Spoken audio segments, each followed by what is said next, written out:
Hi, everyone. Thanks for attending today's webinar. The webinar title is Reduce Complexity, Effort, and Cost of Managing and Securing Endpoints. We have several panelists that are joining us today. Chandra is here. He's the CEO of SecPod. We also have Preeti and Manish. They are principal architects at SecPod. And I'm Greg.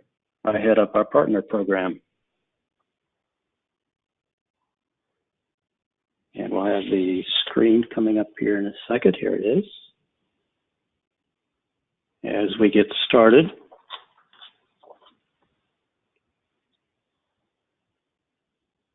So today's webinar is about securing and managing Windows, Linux, and Mac endpoints.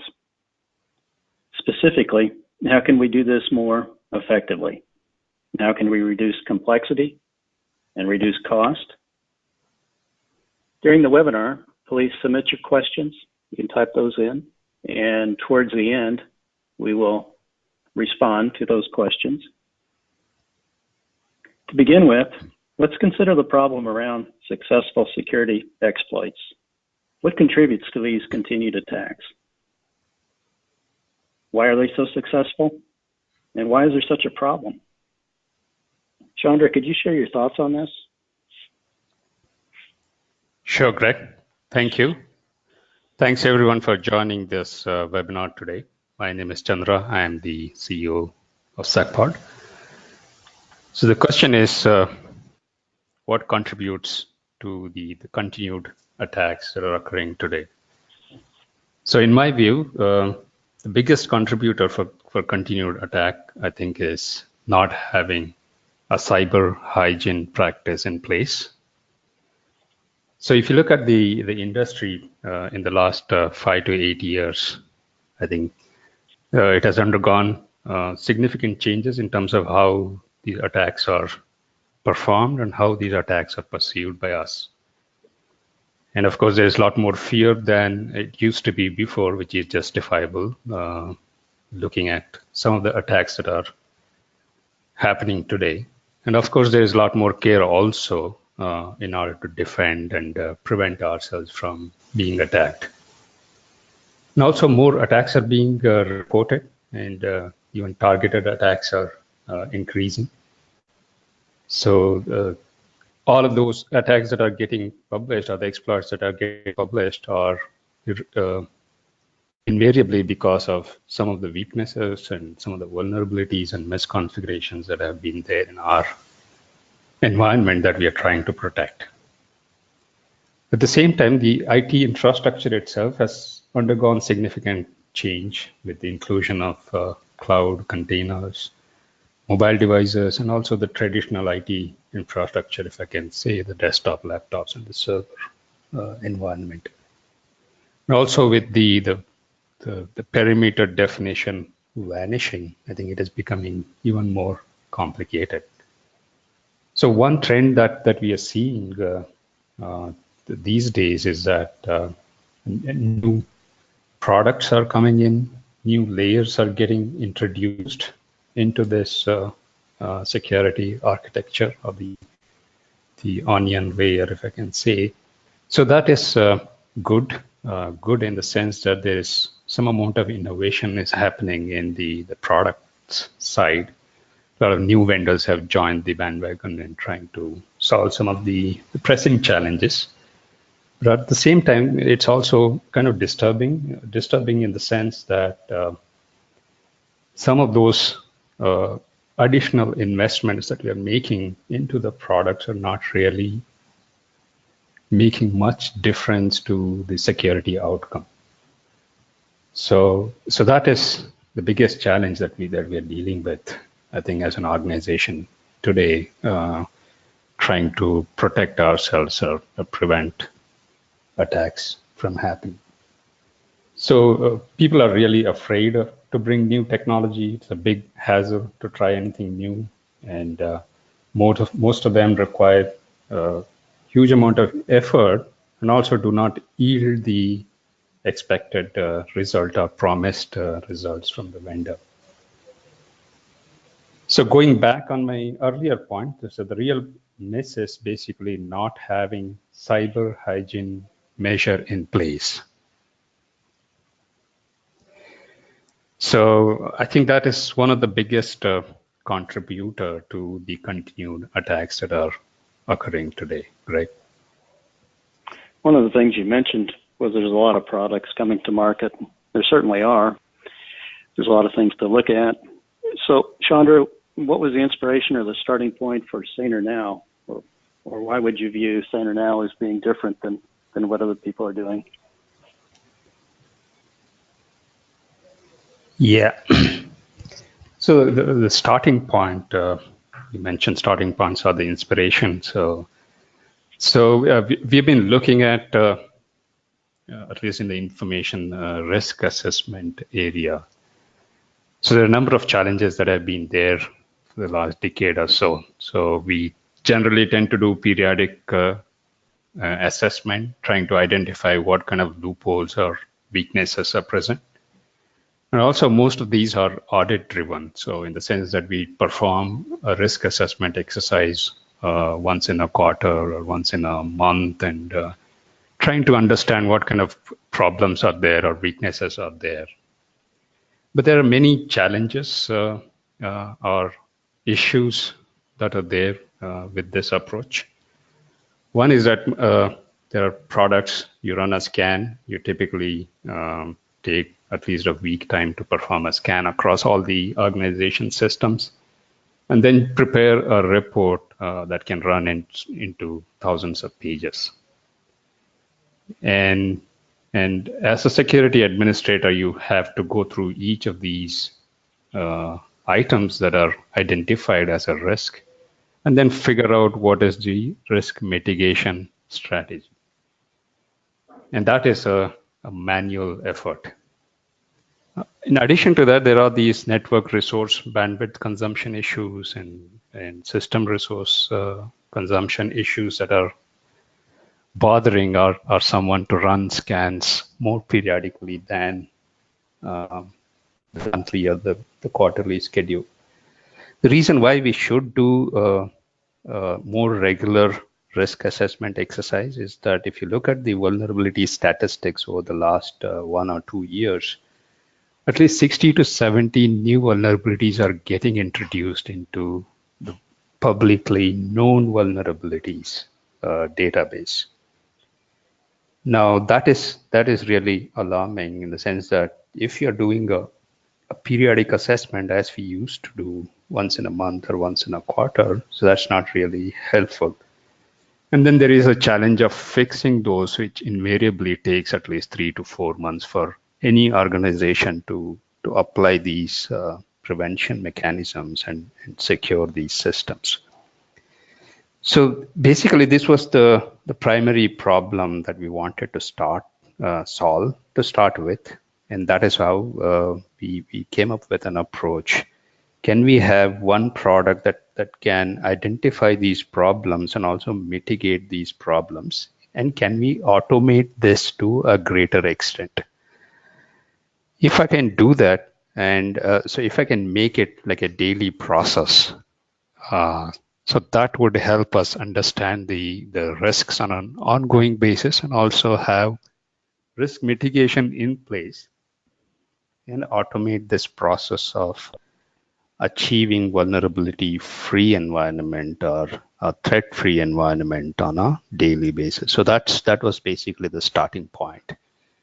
And beyond that, we started seeing the similar problem in order to achieve compliance to either a technical standards like NIST or regulatory standards like PCI, HIPAA. So the same challenge is there, are faced by most organizations. And so we kept adding tools like this in order to strengthen the cyber hygiene practice. So Chandra, were there some overriding objectives or goals as you look at solving some of the industry problems? Yeah, so primarily we for our platforms, we have two primary goals. One is platformification. So what I mean by platformification is bringing in all the tools that are required for establishing a cyber hygiene practice in place, and making it really available through a single platform or a single console, where you don't have to bring in multiple point products and learn and all of those complexities that come with that. So the idea is basically to reduce the complexity, at the same time save significant resource and investment in these products, having a single console and a consolidated approach. The second objective really is, so when you have a tool, and if it is only helping to find a problem, that is only often, in my view. So we need to have something that helps users to mitigate that problem also. So any kind of tool that we would introduce into our platform would also have a mitigation strategy in place, because that is when things can be effective. And people do invest in large number of tools, and we get to know the problem, but we don't know how to fix it, and there is no help in automating that fixing. So that's the second goal. So overall, if you look at it, so the idea is basically to help organizations build a cyber hygiene habit. I would like to believe it is more of a habit that needs to be put in place. Okay. So you feel with these objectives, we're really addressing the complexity issue to a great extent, which I assume also deals with the technical resource and cost issue. Yes, yeah. So that's really what we are aiming at. So having a single console type of an approach, trying to replace many point products. So the problem with the point products is that one is the procurement and the cost and all of those, but in addition to that, they add a lot of complexity to IT management, in the sense that you'll have to deploy that, learn the product. There's a certification that you'll have to go through, and have some specialist in-house who can manage that for you. And then each of these each of these technologies, you'll have to shift between each of them and really put in a concrete plan in place in order to make everything work. So that's really the complex part of the IT management.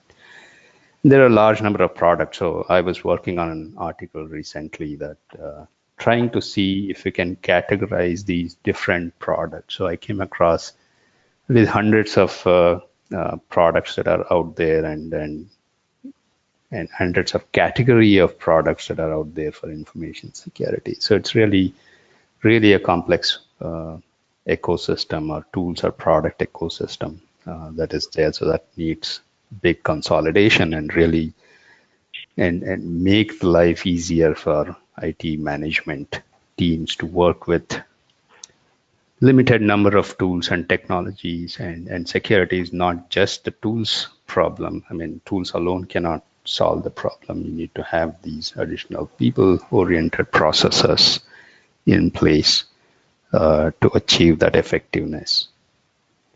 So, yeah, so the fundamental goal is to reduce the complexity while at the same time saving some IT management costs for the organization. So that's one of the goals that we are working with for SanerNow. Okay. So I know you're going to show us SanerNow here in a minute, and I'm sure you're going to show how SanerNow can simplify endpoint management and reduce cost. But before we get into that, I think it would be good if you could describe the deployment architecture a little bit, so we know what we're looking at from that perspective. Sure, I can do that. So so this is the SanerNow ecosystem that I was talking about. So I'll quickly cover this before getting into the deployment architecture. So SanerNow is basically a platform for endpoint security and systems management. It comes with today with 6 different tools. So an organization or an MSP or an MSP could provision the tools that they are interested in, and the licensing is based on the tools that you use. So this is a SaaS platform, and we also have an on-premise deployment available for organizations to make that choice or having that choice available. So we have 6 tools. So vulnerability scanner does a continuous scanning across all the systems and identifies the vulnerabilities on a day-to-day basis. And this is a completely automated process. So there's no manual effort required. So you have these systems being scanned without impacting much of system and network resources. And then we have a patch management tool. So this heterogeneous operating system, you consolidate them into one single console. And you can also patch third-party applications like Adobe and Google, and there's hundreds of these applications that are typically used by organizations. So we support multiple operating system patching as well as third-party applications. And then we have a compliance management tool. So this would help organizations to achieve compliance to a particular guideline, whether it's a technical guideline or a regulatory standard. So when I say achieve compliance, it actually means not just finding the deviations that are there, but also fixing those deviations and really becoming compliant continuously. And then the asset management tool, so without visibility to what is there inside my organization or what is there in this virtual perimeter, there's no way we can secure. So asset management provides that continuous visibility to all the IT assets. So you have any change that is occurring, so you have continuous visibility to that. And then we have an endpoint management tool, which provides checks, pre-built checks that you can query and see what is going on these endpoints. And then we have actions built into each of these checks where you can really perform some of the IT management tasks with this tool. Then we also have a threat detection and response tool where users can build their own queries, run across all the endpoint systems, and really see if there are indicators of attack and compromise and respond to those. So these are the 6 tools that are available today with our platform. As far as the deployment architecture is concerned, so we have both on-premise as well as cloud-based deployment, which is a SaaS approach. So the anchor is primarily the server component, which either organizations can host within their environment or can use our hosted environment. It can also be hosted on any of the cloud platform. And there is another component, Saner Agent, which gets installed on each of the endpoints being monitored or managed. And so we support Windows, Linux, and Mac OS X at this point in time. And we are adding new agents for other OSs, including the mobile devices. And then we have a web-based console, a Visor, so where users can log in and see what's going on and really take control of these endpoint system and build a strong cyber hygiene practice.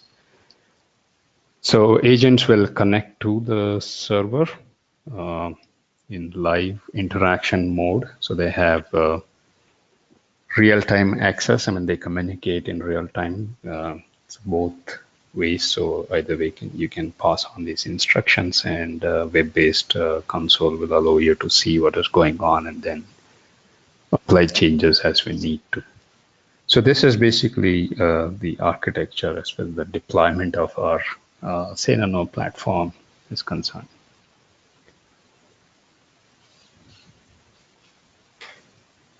Greg? Okay.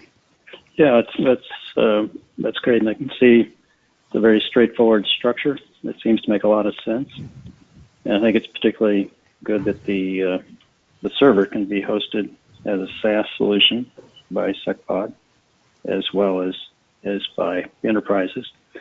So why don't we get into take a look at SanerNow and see what the product looks like and what each of those 6 tools look like. Sure. Yeah, I'm pretty excited to do a demo of SanerNow. So let me open our browser window. Do you see the console? Browser window that I have shared? I see the browser coming up, but okay. Now I see the login. All right, just give me a second. I will just log in. Okay.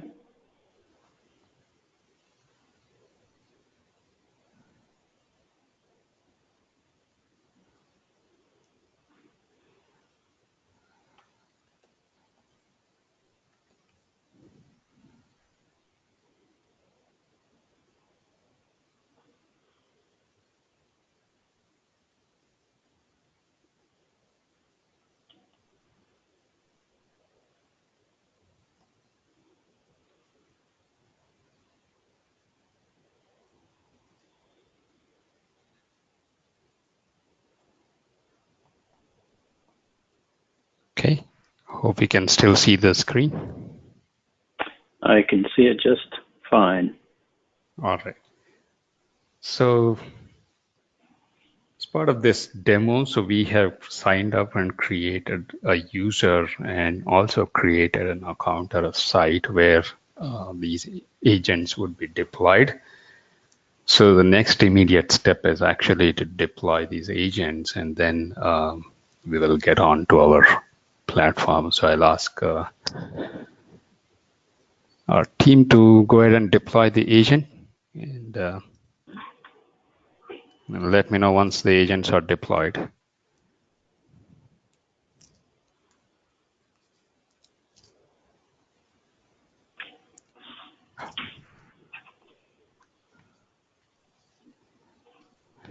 So the process basically begins with signing up to our SaaS platform, and then there are some simple steps where you create a login credentials, and then create an account or a site.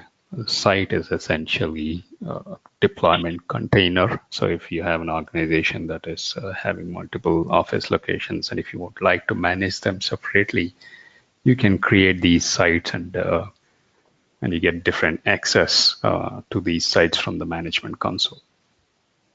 And this is also for an MSP or an MSSP. So if you're managing multiple client accounts, so you have ability to create these client accounts and manage them separately with our console. So I have just created one of that account and trying to deploy the agent on that particular account. So we have agents available for all these operating systems.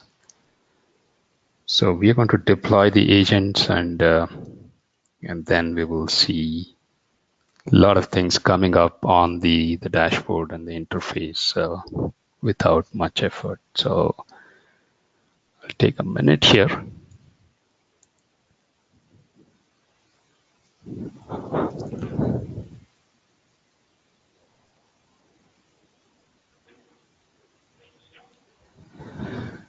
Okay, I guess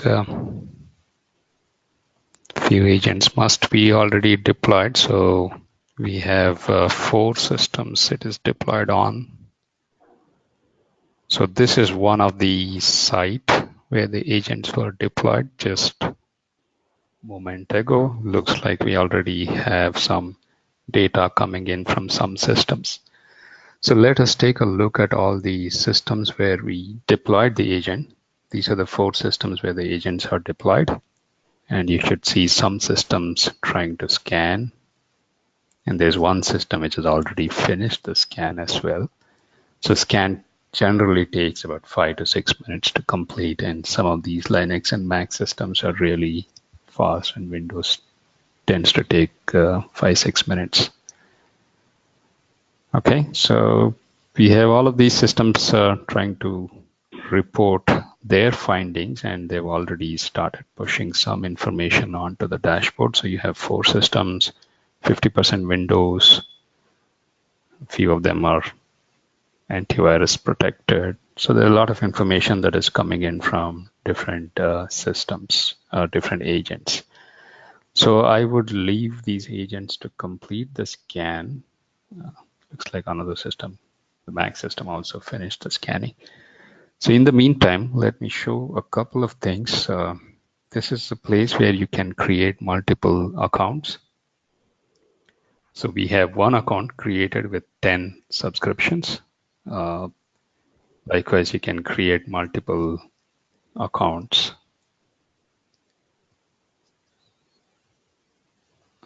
So I logged in as, I think, not as an administrator, so that you will have a plus sign here that would help you add more accounts and manage these accounts. So the way the accounts show up is this way.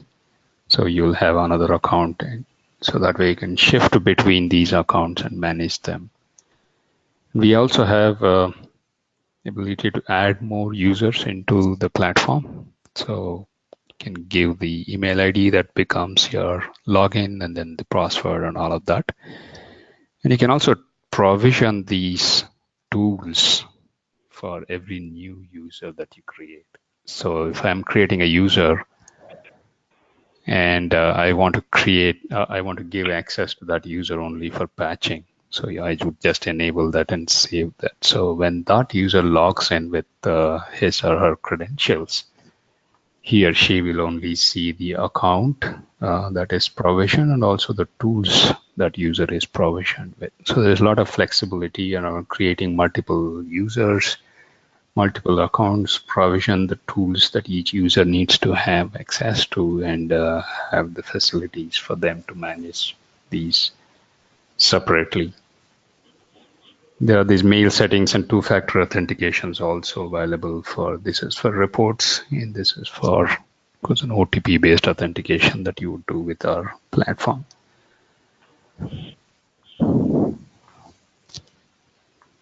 I guess the another Windows system finished the scan. There is the fourth system that is still trying to complete the scan. So while that is going on, so let me see if we see more information from the agents. So we now have 2 Windows, 1 Linux, and 1 Mac.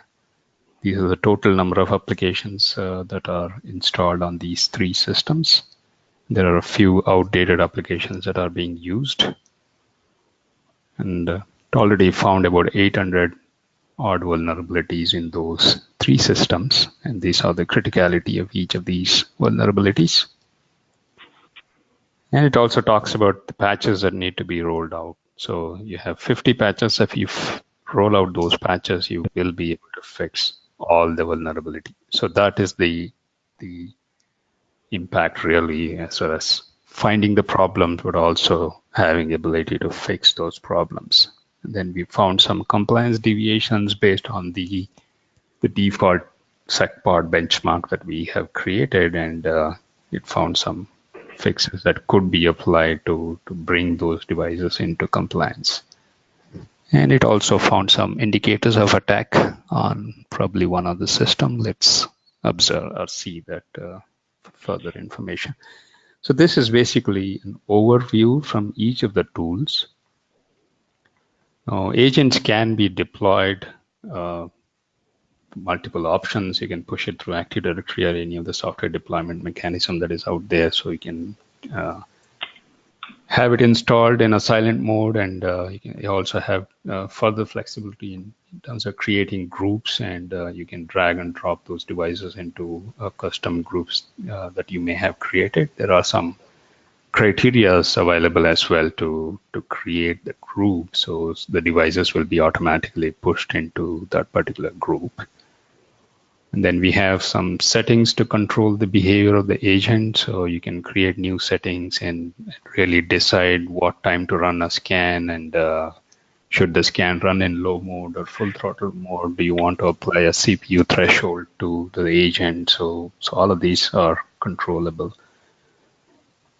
The agents upgrade themselves automatically, and the communication between the agent and the server is a live mode, so which is real time. So they'll be able to converse with each other in real time. And there are these prepackaged reports available. So each of the tools you have executive report, individual tool-based reports that are exportable into a PDF, or you can send out an email or schedule a backup activity periodically. We have an email-based alerting system and also have audit logs to track who has done what. So that way you will know which user has done what as a auditing exercise. So this is kind of an overview from all the information that as part of the scan, the agent deployment that we just did, and you already see a lot of value information that is coming in. I guess the other system is still doing so. Now, in order to, this is, as I said earlier, this is an overview information. The actual tools are accessible from here. So these are the 6 tools that I was talking about earlier. So if you go into VM, which is the vulnerability management tool, outlines all the vulnerabilities and their criticality and all of that. So you have 827 vulnerabilities on those 3 systems, and here are those systems and individual vulnerability and criticality from each. You can fetch this information from group-wise as well. And all of this information is exportable into a CSV for reporting. And we prioritize these vulnerabilities based on the CVSS score. So there's a large percentage of these vulnerabilities which are easily exploitable. And there are 31% of these vulnerabilities which have high lateral movement, as in if an attack were to take place, it is easy to spread from one system to another system. There are about 6% of these vulnerabilities have publicly exploit available in the public domain. Now, another real interesting thing that we do is map these vulnerabilities to all the exploits and the ransomware and the malware that are making use of these vulnerabilities that are publicly known. So you heard of Spectre, for example. So that is making use of a vulnerability which is identified by this particular CV, and here is a description of that Spectre attack itself. So that way you have an immediate task that needs to be done is to roll out the patches to fix all of these vulnerabilities.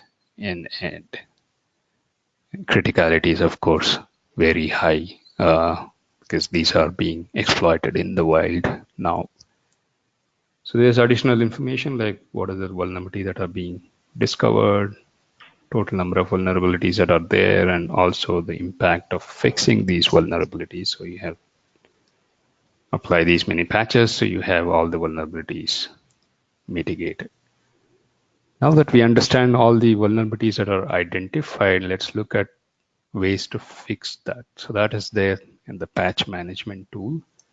So this opens up another interface. So here are the complete list of patches that need to be applied and their criticality. So you have status like what patches require reboot and what does not require reboot, total size of these patches, etc. And these are the most critical patches. These are directly mapped to the vulnerabilities that we saw under the high fidelity attacks. So these are the patches that you have to roll out now. The additional information available, total number of patches, their criticality, and all that. But in order to actually go ahead and apply these patches, so you go to missing patches, opens up a complete list of all the patches that are supposed to be applied. You can select the patch that you want to roll out, or based on some filter criteria, like based on a group. So if you want to get all the devices under Windows 10 group and list only those patches, and if you want to select all of them and apply selected patches, you can go ahead and roll out the patch. So there are additional filter criteria like only critical is my requirement, then you can select those and create a patching job. So patching job takes certain inputs like the scheduling, if a system needs to be rebooted, and if you want to define a time frame for the remediation exercise to complete. So should be able to do all of that. Now let me Let me roll out a patch maybe on one of the system and see how this thing works while we are looking at other tools. So I'll create a job to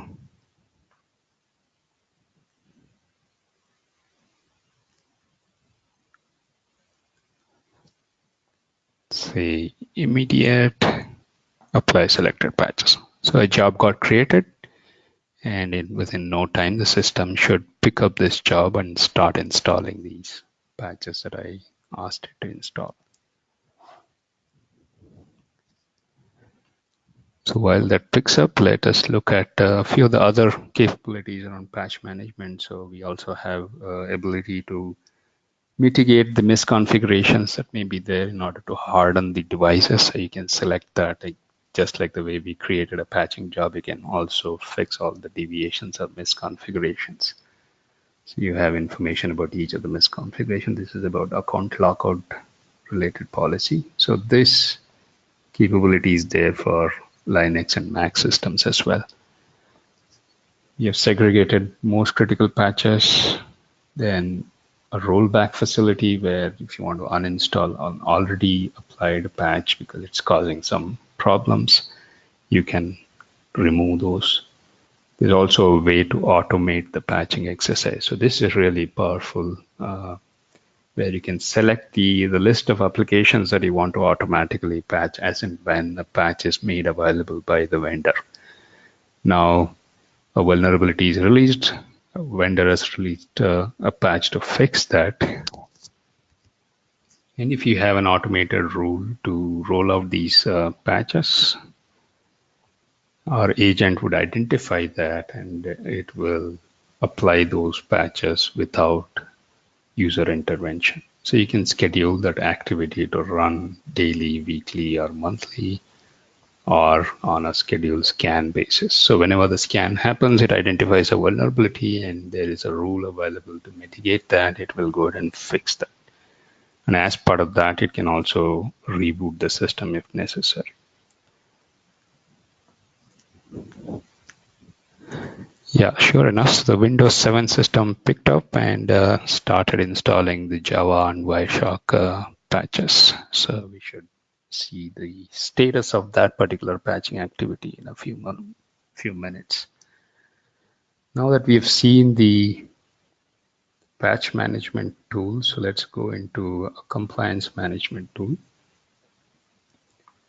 These are some of the default benchmarks that we have created for each operating system, and here are those deviations that were found per benchmark. So for Windows 7, Windows 10, and then you have Ubuntu and Mac OS X as well. These are really a SecPod default, something that we identify based on some of the attack potential and ease with which someone can use these misconfigurations to attack. So based on that, the deviations are identified. So the interesting thing is you can also fix those deviations per benchmark. So here are all the deviations, create a job to fix it. Saner agent will go ahead and apply those changes. And of course, there is a rollback available just in case something is not right. And that process can also be automated. So this way you can achieve continuous compliance. So anybody changes some setting on the endpoint system, Saner agent would identify that as a deviation. And if there is a deviation, it can go ahead and fix the deviation to achieve continuous compliance seamlessly. Now, these are based on default benchmarks. In order to create your own benchmark, we have the templates available for different technical standards like NIST, PCI, and HIPAA. So you can select any of these template, edit it to suit the organization's need. So a password policy as an example, you might want to customize it to have according to the policies of your organization. So you can select, unselect, feed in the values that you want to apply, and then create a benchmark by hitting on save. Apply this to, I think I chose a Windows 10. NIST 171 benchmark. So let me apply it to the Windows 10 group, which has all the systems. So I created a benchmark. Now you should see some statistics for this benchmark. So here is the benchmark. It says right now there is no scan done. And here is the computations it did based on the data it already had. So in order to get immediate scan done so that the agent will pull this benchmark and run a scan to identify the deviations, let's go to the devices. I think that was a Windows 10 device, so I can initiate a scanning exercise. Now, once the scanning is completed, if you go back to the CM tool, you should see this coming up with additional information on the compliance statistics. It says not scanned. A lot of these are not scanned, so that should change. And you will see the fixes that you can apply for those deviations that it identifies, and then we can automate that whole process. So that's how you would achieve continuous compliance. Now let's shift to another tool, asset management. So asset management is primarily an inventory or a reporting tool. So you have all the hardware assets and software applications, vendors, and all of that. It can also help manage the licenses and identify the deviations if there are any, and track the license investment and see to that it is being effectively utilized. If not, you have ability to see who is not using it or who is violating any particular license. In addition to that, we also track end of life and end of support application. There are applications that you can categorize them as blacklisted and track them for reporting purpose. And you also see these rarely used applications. So that will help really track these investment in the software applications. So you can feed in your own data for licenses and asset listing. So if there was a rogue application that is identified as part of blacklisted, and if certain applications are outdated and you want to get rid of them, then we have our endpoint management tool that essentially performs a large number of those activities. So if you go to endpoint management, primarily there are two major functionalities, the checks and actions. So here are those checks and actions. So checks are prepackaged scripts, if I can say, which you can run and fetch the information from these endpoint system. So let's take an example of open ports, for example. So here are all the ports that are open across all those 4 systems. So these are really running instances of these processes. And if you identify there is a port that is supposed to be not open, you have ability to stop that particular service or kill the process. So let's take an example of this 5900, and you want to stop that process that it is running with. So you have that ability to make that change. And you can also send these queries now to all the system and get that information in real time. So there are 2 Windows systems. So this was a Windows query. So only those 2 systems were sent with. So within a few seconds, you should get the response for these, and you'll be able to fetch fresh information. So there are large number of these prepackaged queries or checks that are available for different family of operating system and different types of these checks. In addition to that, we also have some important checks, like this tracks all the segments of LAN, tracks the endpoint security software, and if it is, in this case, there is a system with AVG and it is marked in red, which means that it is not running. We have Avast and all of them are true. So it's an Ubuntu, so you have this particular AV and it is updated and running. So you have this ability to track all the endpoint protection softwares. Then you have sensitive data detection, where you can run a query across all the systems to see if there are any sensitive data like credit card and social security numbers. This will help track the health of the systems. So this system seems to be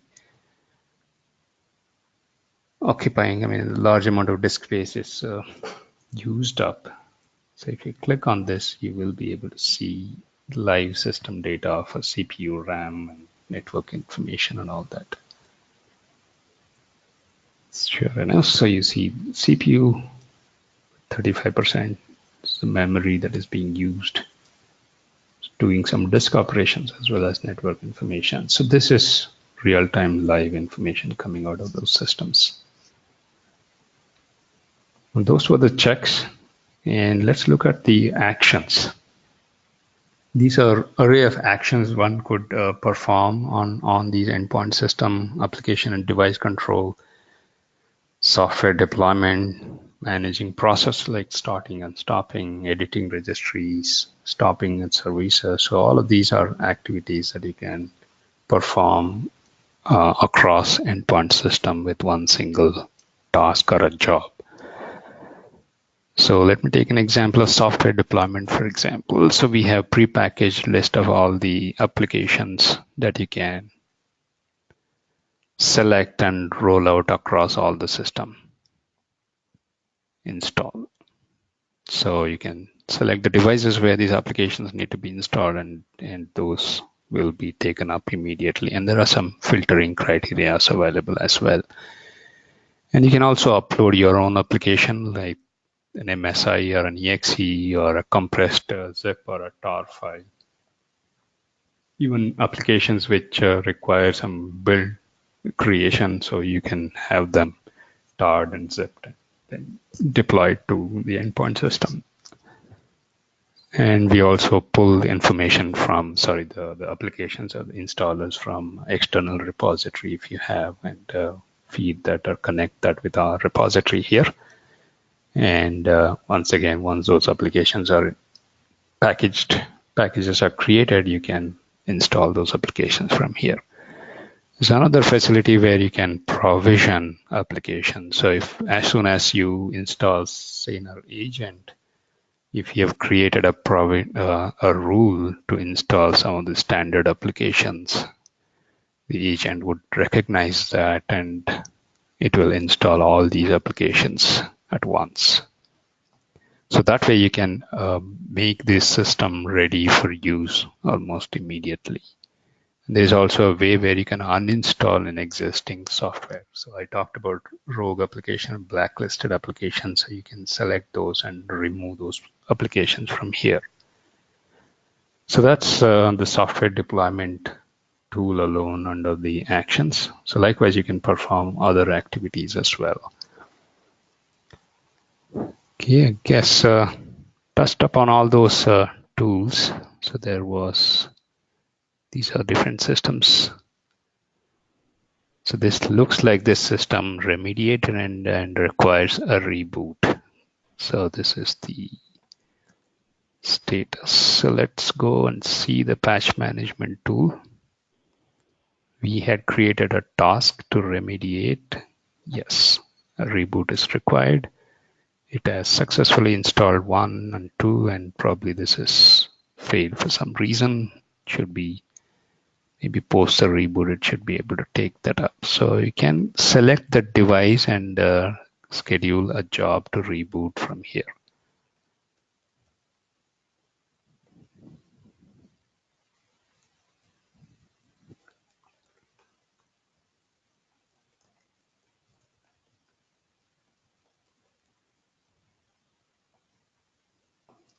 So a broadcast message will be sent to that system and will be rebooted in a minute time, and post that this remediation will kick in once again to fix the Java installer, and then probably take up the Wireshark installation as well and complete that remediation.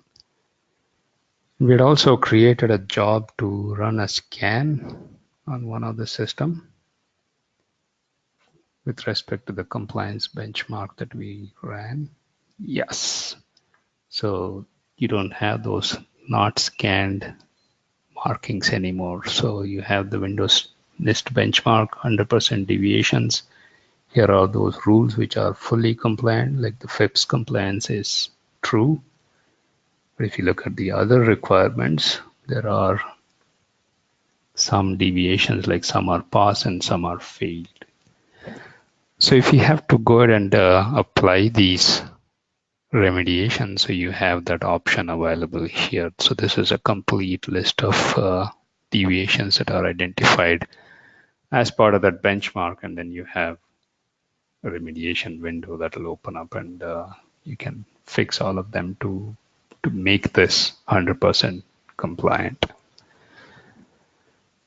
So you have these 6 tools, and each of them are built with action kind of coupled together to achieve or build a best cyber hygiene practice for your organization.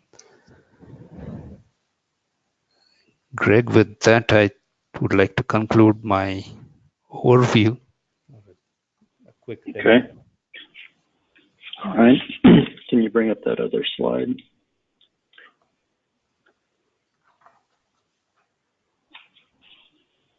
I think one of the important points, and again, it's the subject of a seminar, is reducing the complexity of the tools. And the SanerNow, I think, as you can see with what Chandra has gone through, that it's very easy to deploy an agent. Once an agent's deployed, within 5, 6, 7 minutes, you have all the results. You see them on the dashboard. And since the tools are integrated, once you have a vulnerability scans complete, you know what patches are required to fix things, and you can go ahead and patch it. So that's in contrast to having a multiple tool set where scanning for vulnerabilities is separate from patching and so forth. So it really keeps things a lot simpler. One of the main points, again, is this is a paradigm shift to a platform of tools. So within the one agent, we do support the vulnerability scanning, patching, compliance, which supports regulatory requirements such as HIPAA, PCI. Also asset management, endpoint, and threat management. So all the tools are combined together, which again simplifies things. And each of the tools through the dashboard are easy to use. And you can decide which tools would be appropriate for your particular use. So many of our customers use all 6 tools. Some of them use maybe focus on vulnerability management with scanning and patching. Anyway, today, are there questions? I don't see any questions so far, but we would be glad to respond to any questions that you might have before we wrap up today. Yeah, I do see some questions, Greg. Let me read out and see if I have to involve other panelists, Preeti and Manish included. So I'll go through some of these questions. So there's a question from Ahmad. Would you agree that we should move towards continuous assessment status? Yes, certainly. So that's the whole objective with SanerNow to get into that mode of continuous assessment, continuous remediation, and continuous security posture. So that's the primary goal.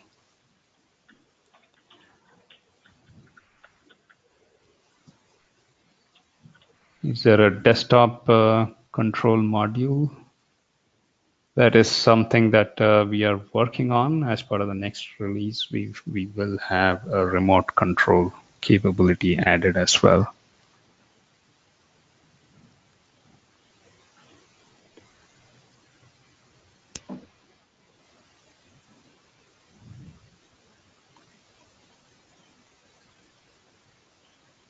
Thank you, Ahmad.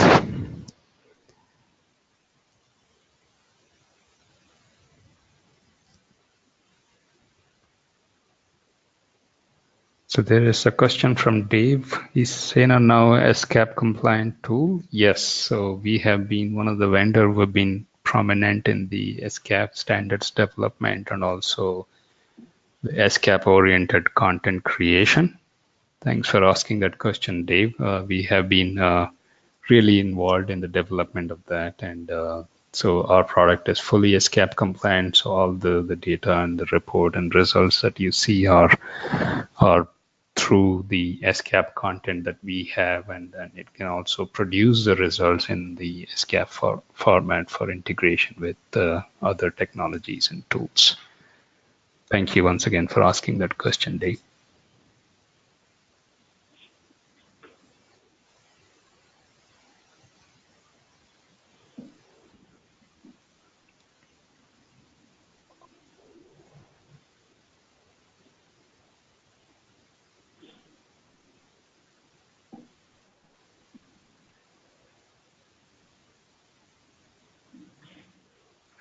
Are there any additional questions? We're coming up pretty much on the hour.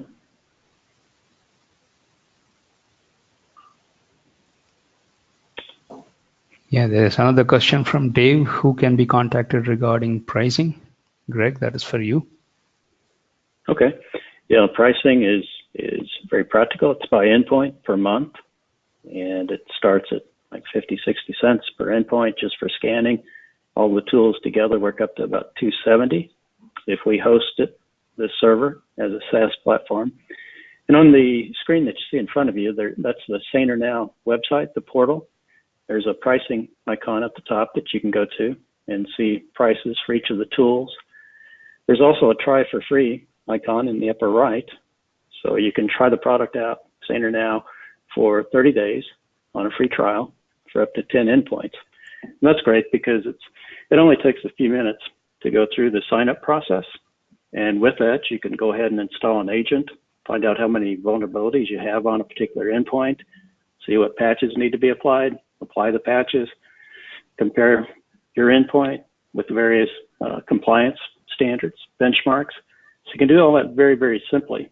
And then you can see how you could use that in enterprise, how it would save resources, how the tools combined would save time and reduce complexity.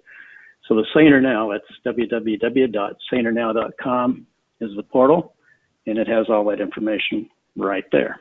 So I suggest going to that. Chandra, we're coming up on the hour. Are there more questions or anything else that we should finish off with? No, I don't see additional questions at this point. Yeah, there is one. Oh, okay. Dave says, thank you once again for the time and information. Thanks, Dave. All right. Well, we'd really like to appreciate everybody joining today and taking a look at what we're doing with SanerNow as a platform of tools. And again, we encourage you to take a look at a free trial and try it out. And you can always contact us at sales@secpod.com. If nobody has anything else, Chandra, I think we'll go ahead and wrap up the webinar. All right. Thank you very much, everyone. Thanks for taking time to be part of this. Have a good day. Thanks, guys. Bye now.